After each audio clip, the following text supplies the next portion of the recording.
কারবালার জমিনে বেশিরভাগ রসুল পরিবার কারবালার জমিনে শহীদ হয়েছে, ইমাম হুসাইন সমেত।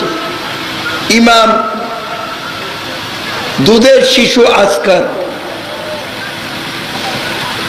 ইমাম হুসাইনের ছেলে, একটু পানি, বাচ্চার জন্য একটু পানি চেয়েছিল, পানির বদলে পেয়েছে তীর। শিশু বাচ্চাকে হত্যা করা হয়। এরকম নির্মম ভাবে কারবালায় রসুল পরিবারকে একেবারে নিধন করার জন্য, কিন্তু আওলাদে রসুলের ধারাকে রক্ষা করবে কে? আল্লাহ। উচ্চস্বরে বলেন আল্লাহ। আল্লাহ। এজিদ বাহিনীর হাতে ইমাম হুসাইনের ছেলে ইমাম জলাল আবিদিন অ্যারেস্ট হয়ে গেল, বন্দী হয়ে গেল। এজিদের কারাগারে তিনি দীর্ঘদিন ছিলেন। কারাগার থেকে রক্ষা করেছে কে? আল্লাহ। উচ্চস্বরে বলেন রক্ষা করেছে কে? আল্লাহ। কেন? আওলাদে রসুলের ধারাকে জীবিত রাখার জন্য।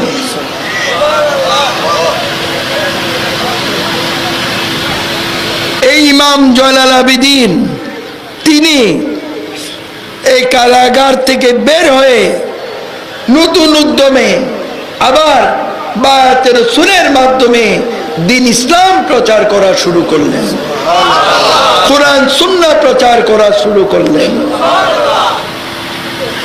ওনার সন্তানরা পৃথিবীর বিভিন্ন দিকে ছড়িয়ে ছিটিয়ে গেছেন। আমি একটি নহরের কথা বলছি। গোসে পাক আব্দুল কাদের জিলানী তিনি আওলাদে রাসূল না? কি বলেন, জানেন না সবাই? আওলাদে রাসূল, কারণ তিনি ইমাম জয়নাল আবেদিনের বংশধর। কার ছেলেকে বলতে গেলে অনেক টাইম লাগবে, আমি খুব শর্টে শেষ করে দিচ্ছি। এই গোসে পাক আব্দুল কাদের জিলানীর শাহজাদাদের মধ্যে এক শাহজাদার নাম হচ্ছে আব্দুল ওয়াহাব আল কাদেরী। ওনার ছেলে হচ্ছেন শেখ সৈয়দ শাহাবুদ্দিন সরওয়ার্দী। ওনার ছেলে হচ্ছেন শেখ সৈয়দ হামিদউদ্দিন বগদাদি। তিনি এই ভারতবর্ষে দ্বীন ইসলাম প্রচার করতে এসেছিলেন।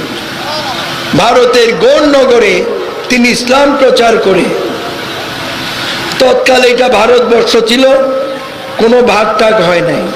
কথা বুঝতে পেরেছেন? বর্তমানে মিয়ানমার বা বার্মা যে জায়গার নাম, কথা বুঝতে পেরেছেন? সেখানে গিয়ে, সেখান থেকে হিজরত করে সেখানে গিয়ে তিনি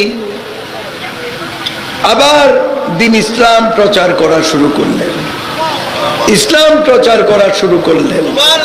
ওই অংশে আরাকান রাজ্যে ইসলাম প্রচার করে আমাদের এই অংশের আরাকান রাজ্যে তিনি এসে দ্বীন ইসলাম প্রচার করা শুরু করলেন।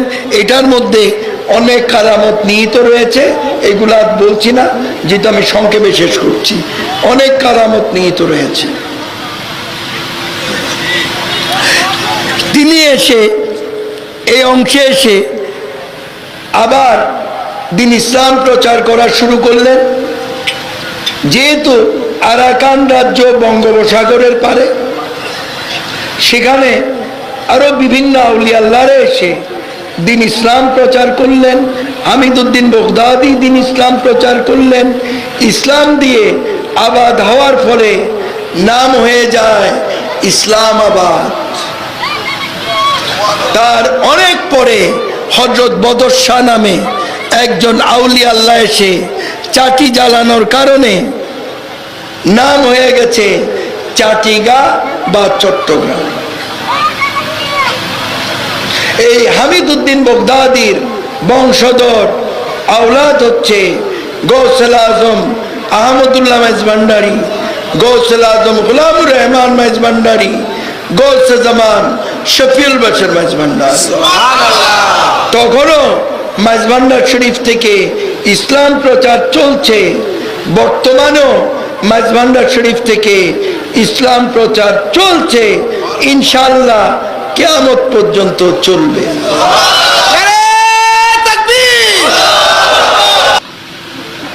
এই ভারতবর্ষে গৌসুল আজম খাজা মঈনুদ্দিন চিশতি তিনি ইসলাম প্রচার করেছেন।